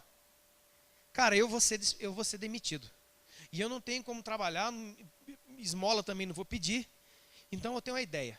Eu vou chamar todas as pessoas que devem para o meu senhor. Todas as pessoas que devem para o meu patrão. Olha o cara, escuta. Tendo chamado cada um dos devedores, versículo 5, disse ao primeiro: quanto que você deve para o meu patrão? É engraçado, irmão, para aqui. Como que um administrador pergunta para o devedor quanto ele deve? Tem alguma coisa aqui, sim ou não? Quando alguém está administrando e chama um devedor, o administrador sabe o valor da dívida. Você concorda comigo? Eu chamei você para você me pagar. Como que eu chamo você para você me pagar, sendo eu administrador, e eu não sei quanto você deve? Isso aqui está fora. Ele lança a pergunta em cima do cara. Quanto que você deve para o meu patrão? Lembre-se que no começo Jesus deixa claro que ele foi pego em roubo. Esse administrador, sabe quem que é esse cara aqui? É o Zaqueu. É o Zaqueu aqui, ó. Ele roubava, toda vez que ele ia administrar para Deus, ele arrancava um pouco para ele. Você está entendendo, irmãos? Aí chega, não, chama lá. Quanto que você deve para o meu patrão? Primeiro, né? Eu devo 100 cados de azeite. É uma medida de azeite lá em litros. Então disse, toma a sua conta, assenta-te depressa e escreve o quê? 50. Irmão, ele está dando desconto no que não é dele. Ele já tinha sido pego em roubo lá em cima. E continua roubando. Só que agora ele fez uma volta. Veja só, ele fez uma volta. Você vai entender isso aqui. E depois perguntou ao outro, você deve quanto? Respondeu ele, 100 coros de trigo. E disse, toma e escreve 80. Versículo 8. Isso aqui que dá perturbação. Isso aqui que você não pode entender errado. Versículo 8. E o Senhor elogiou o administrador infiel. Peraí. Quer dizer então que Deus está elogiando a corrupção desse cara? É isso que está acontecendo aqui? Não. O que Deus está elogiando não é a corrupção, que ele rouba lá em cima e engana aqui embaixo. Ele está olhando para a atitude de prontidão dele. Escuta agora aqui, ó.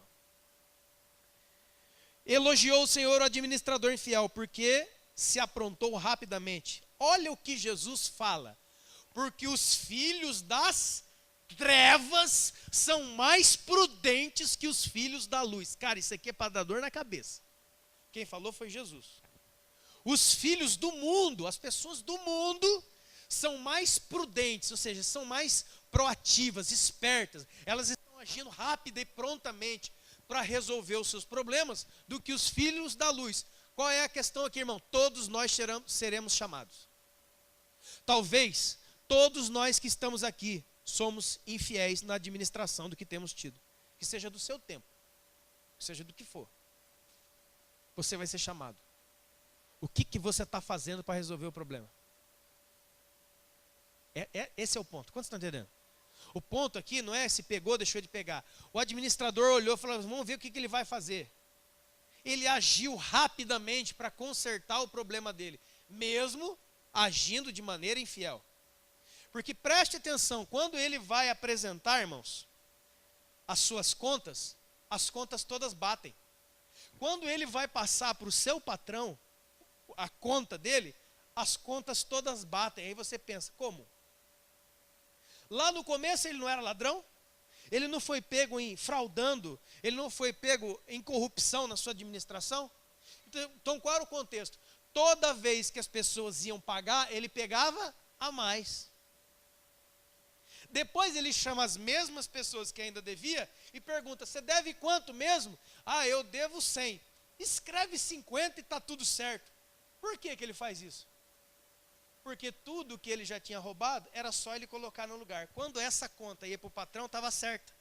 Mas lá na ponta onde ele roubou, dava desconto. Quantos estão entendendo? Para a pessoa que ia pagar, ela se sentia bem. Porque ela estava recebendo um desconto, mas não estava recebendo desconto nenhum. Porque antes, nos meses para trás, eu estava roubando 10 reais seu toda vez. cobrando a dívida a mais. Agora você aparece, eu cobro a menos. Mas da onde que vem esse dinheiro? Do dinheiro que eu mesmo tirei de você. Quando você está entendendo, irmão? É só olhar para o cenário brasileiro. É a mesma coisa. Quantos podem entender? Então o que Jesus elogia aqui não é a ladroagem dele, não.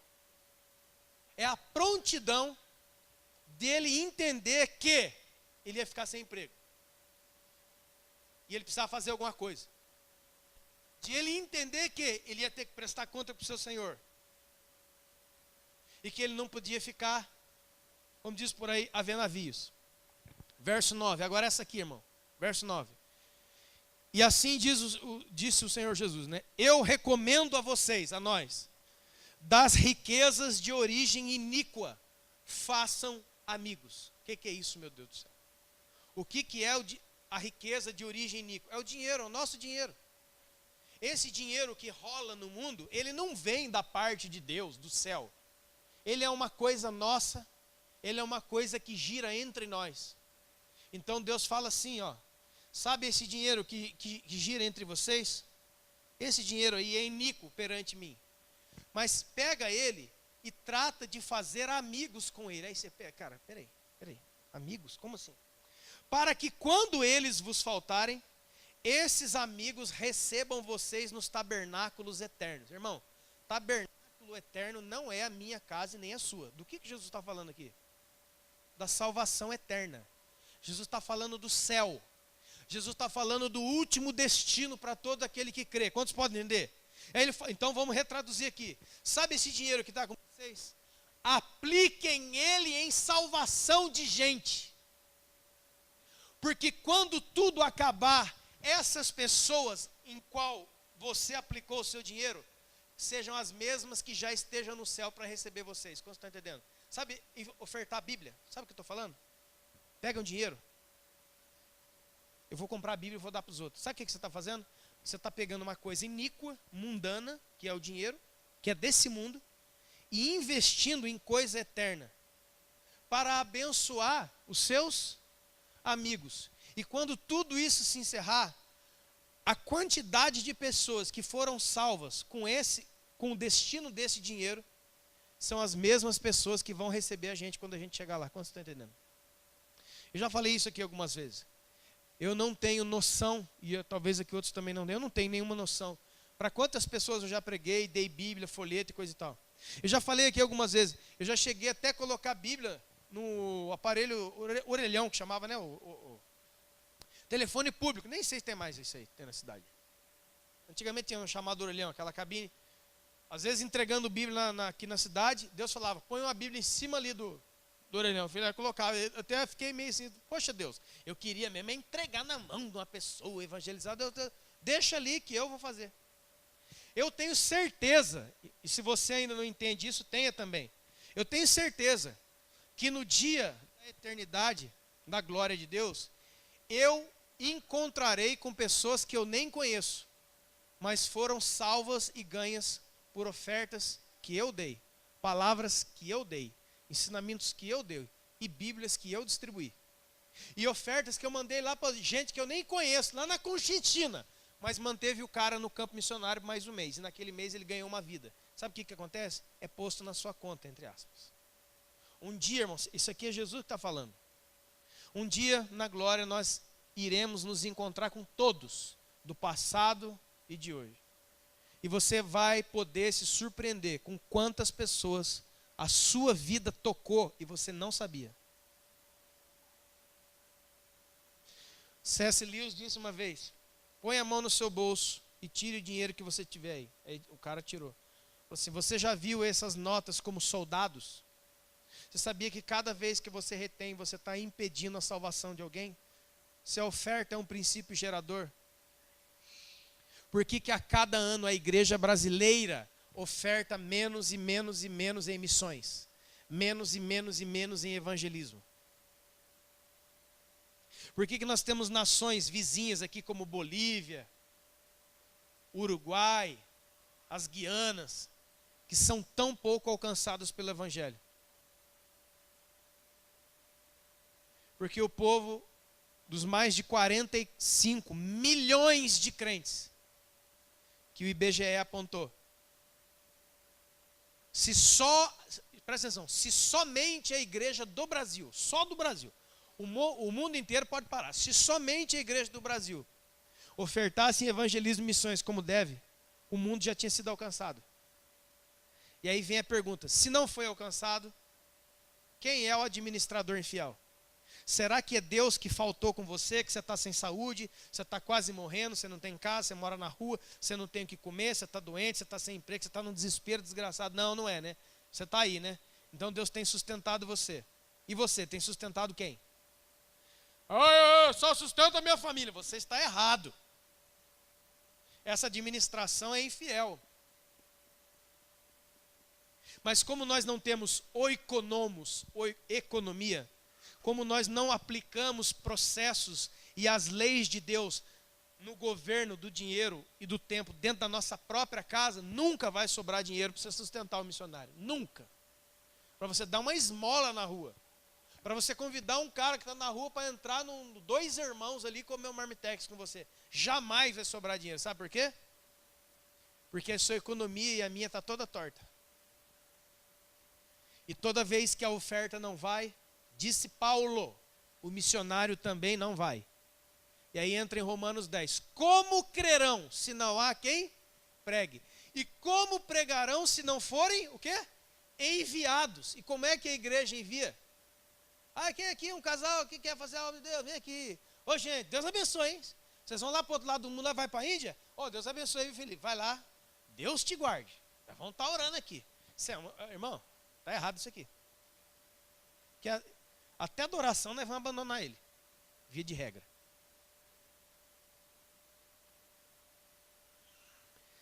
Olha só o versículo 10. Quem é fiel no pouco, também é fiel no muito. Sabe qual tem sido a desculpa de muitos? Quando eu tiver, eu vou fazer. Você nunca vai ter. E se você tiver, continuará não fazendo. Porque é Jesus que fala, ele deixa claro, não é uma questão de quanto você tem.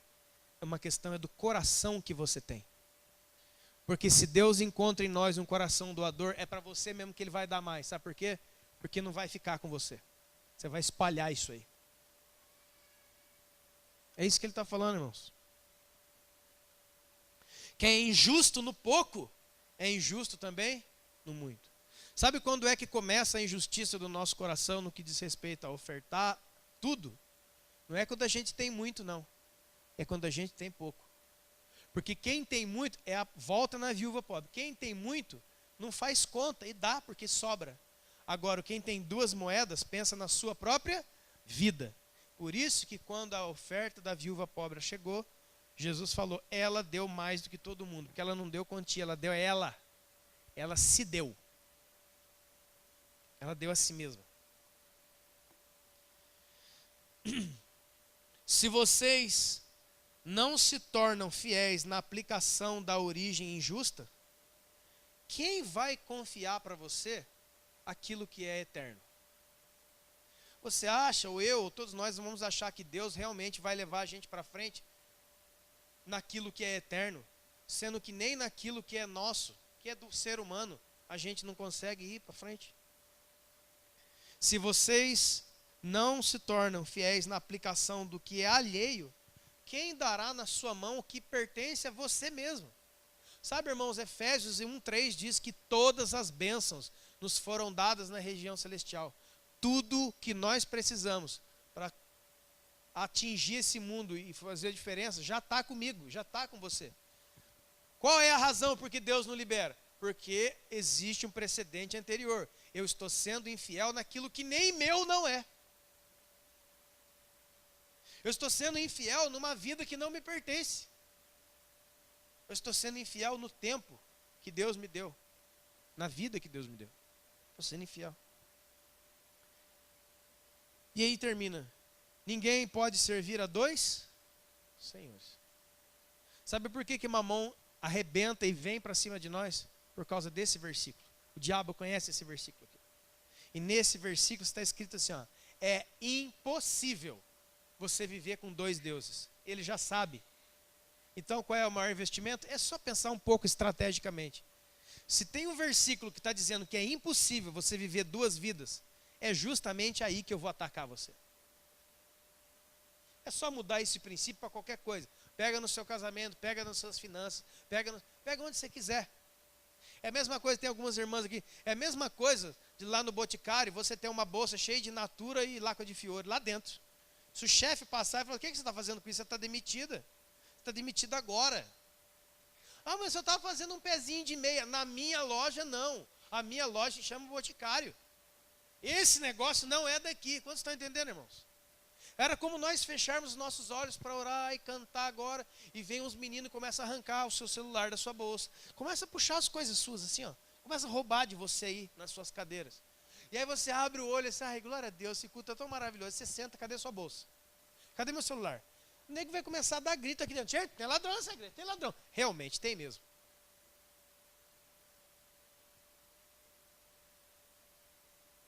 Se você faz um escândalo, volta quilômetros, liga para um monte de gente. Esqueci meu celular aí, gente. Eu esqueci aí, eu esqueci minha bolsa aí, eu esqueci meu chinelo aí, eu esqueci meu brinco, eu esqueci isso aqui na sua casa. Ai, eu preciso disso, eu preciso disso. Se nós nos sentiríamos roubados e aviltados de alguma coisa nos faltar aqui nesse culto, como é que está o coração do Senhor? E volta, irmão. Essa pregação de economia não é sobre dinheiro. Ela passa sobre dinheiro. Veja o administrador infiel. Porque ele foi elogiado. Porque das riquezas de origem iníqua, ele trabalhou para criar amigos eternos. Olha, ó. Por isso Jesus falou, ele é mais prudente do que vocês. Ele é mais inteligente no que ele está fazendo do que vocês. É lógico que isso aqui é uma parábola, tá, irmão? É uma história. É uma ilustração para nós. Quantos estão entendendo isso aqui? Jesus está falando, olha o que ele fez. Ele fez esses golpes dele aí, pensando na sua segurança. É isso que Jesus está falando. Você está fazendo o que pensando na sua segurança? É isso que Jesus está falando. Qual que é a sua movimentação de vida pensando na eternidade? É isso que Jesus está falando nessa parábola. Porque ele, sabendo que ia ficar na rua da amargura, já deu os pinotes dele para o povo ficar amigo. Não, esse cara deu desconto para não deu desconto nenhum. Ele enganou todo mundo.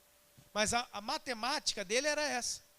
Arrumar um truque para que quando ele perdesse tudo, pudesse morar na casa dos irmãos e das pessoas que ele ajudou tanto. Não ajudou nada, ele roubou todo mundo. Mas as pessoas pensam que ele ajudou. E aí Jesus fala, tá vendo? Das origens iníquas, ele fez isso. Agora você e eu, sejamos mordomos. Isso aqui é um reino sustentável. Não é um reino que pede esmola. Não é um reino que precisa da ajuda da prefeitura para fazer festa e coisa e tal mais. É um reino de pessoas que dão para sustentar o plano que Deus tem aqui. Irmãos, a Petra tem total condição de sustentar missionários para fora. A Petra, com a quantidade de pessoas que tem, ela tem total condição de mandar ofertas generosas para fora para sustentar a evangelização mundial, para comprar folheto. Alguns anos atrás, uns irmãos aí fizeram outdoor na cidade e outros crentes endemoniados ficavam passando lá, tirando sarro do cara. Essa cidade era para estar cheia de outdoors sobre Jesus. Sim ou não? O que você acha disso? Folheto. Sabe aquele buzz door? Aquele buzz door? Toda vez que eu pego o ônibus tem uma mensagem de Jesus. Era para estar cheio de Jesus para todo lado. Era para a gente estar enviando gente, trazendo e enviando ofertas, fazendo e acontecendo. Não vai rolar. Sabe por quê que não vai rolar? Não. Não tem rolado. Sabe por quê? Porque há uma infidelidade na administração daquilo que é eterno. A gente ainda não entendeu o que é a manifestação do reino de Deus. Como é que eu sei disso? Se a sua vida ainda é sobre você, você ainda não entendeu. Se a sua vida é pautada em mecanismos para você dar certo e se preservar, você ainda não entendeu. O reino de Deus é assim. Enquanto nós todos recebemos da graça e misericórdia de Deus, nos preparamos para apontar para qualquer lugar onde Ele determinar. todos os recursos que nos foram dados. Primeiro, tempo, vida, tudo. E basta você ver como é que os jovens, como é que as pessoas escolhem profissão.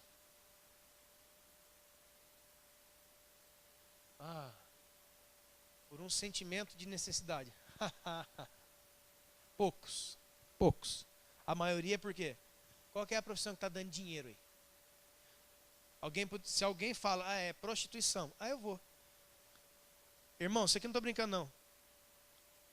Existe um número gigantesco de moças lindas, moças maravilhosas, assim, bonita, que fazem faculdade em São Paulo e nas capitais, que à noite são prostitutas para pagar a faculdade. Você sabia disso ou não?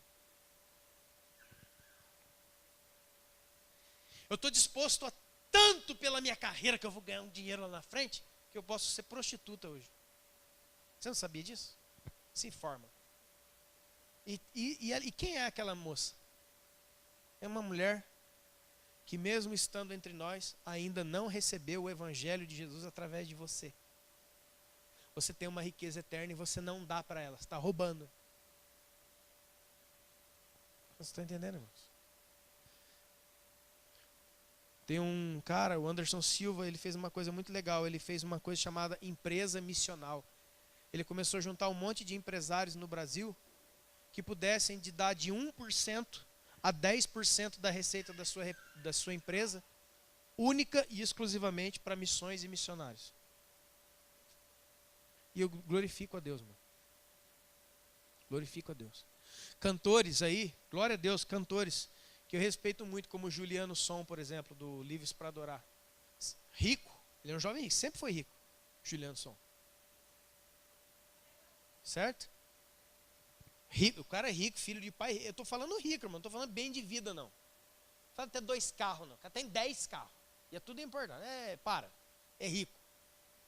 São Paulo, largou tudo que tinha e foi morar no interior do Piauí. Para construir cisterna, igreja e dar água pura para o povo.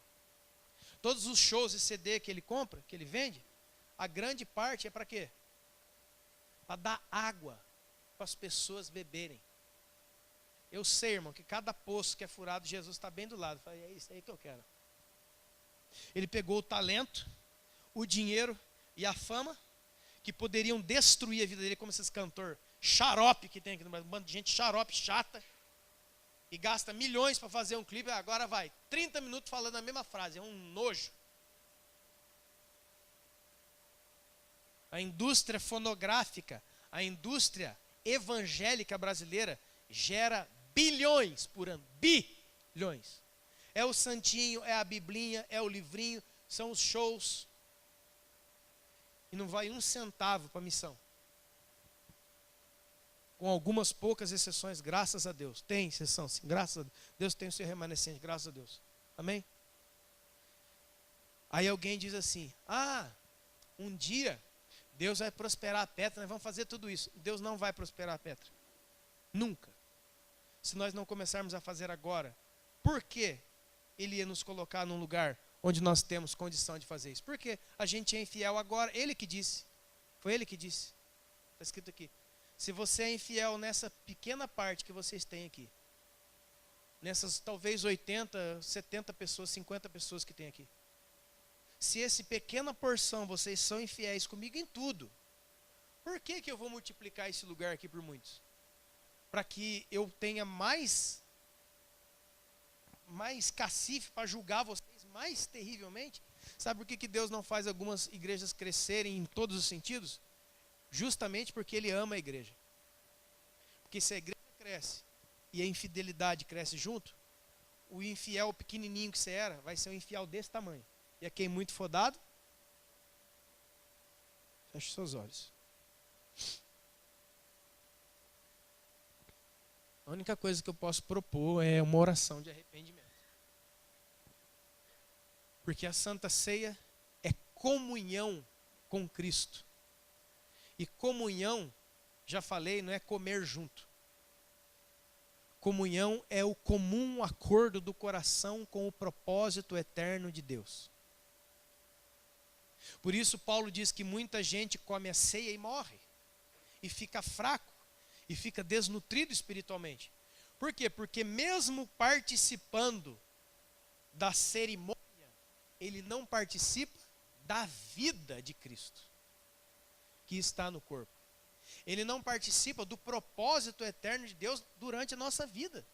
A gente só participa na pregação, na música, a gente só participa aqui nessa mesa, e eu não quero mais saber de nada. Que Deus, em nome do Senhor Jesus, ouça as nossas orações nessa noite. Que cada um aqui, como diz o apóstolo Paulo, segundo o que tem, não segundo o que não tem. Porque Deus não é incoerente de cobrar de você o que você não tem. Deus não é incoerente de tomar de você o que Ele não te deu. Primeiro Ele te dá, depois Ele toma conta da administração que você fez. Deus conhece a situação de cada um aqui. Deus conhece a situação financeira de cada um aqui, começando de mim e passando por todos que estão aqui. Deus não está sendo injusto e nem um cobrador de impostos nessa noite. Ele está dizendo, como um pai de amor, dizendo para todos nós: meus filhos, existe uma maneira correta de viver. Existe uma maneira debaixo de princípios que você deve viver. E eu te abençoarei cada vez mais. Eu sei que tem pessoas aqui que são empresários, que são trabalhadores. Enfim, você que está aqui. Você que está, eu só vendo um bolinho na rua. Não importa, irmão. Se desse bolinho que você vende na rua, você se comportar como aquela viúva em Sarepta e dar um pedacinho daquele bolinho, porque tem consciência daquilo que é maior, Deus pode fazer você prosperar em um nível muito grande. Todos que me conhecem sabem, desde esse tempo todo, eu não sou pregador de teologia de prosperidade, essa besteira, essa coisa do diabo, de tomar lá da cá. Mas que existe uma maneira correta, existe. Que existem princípios, existem. E que deve existir um coração meu e seu. Eu sei, irmão, eu tenho certeza do que eu falo para você. Que o grande desejo de Deus é nos fazer crescer e prosperar, não para nós nos tornarmos uma denominação, uma igreja orgulhosa que fica contando, aqui eu sou pastor de 10 mil membros, como um bobo.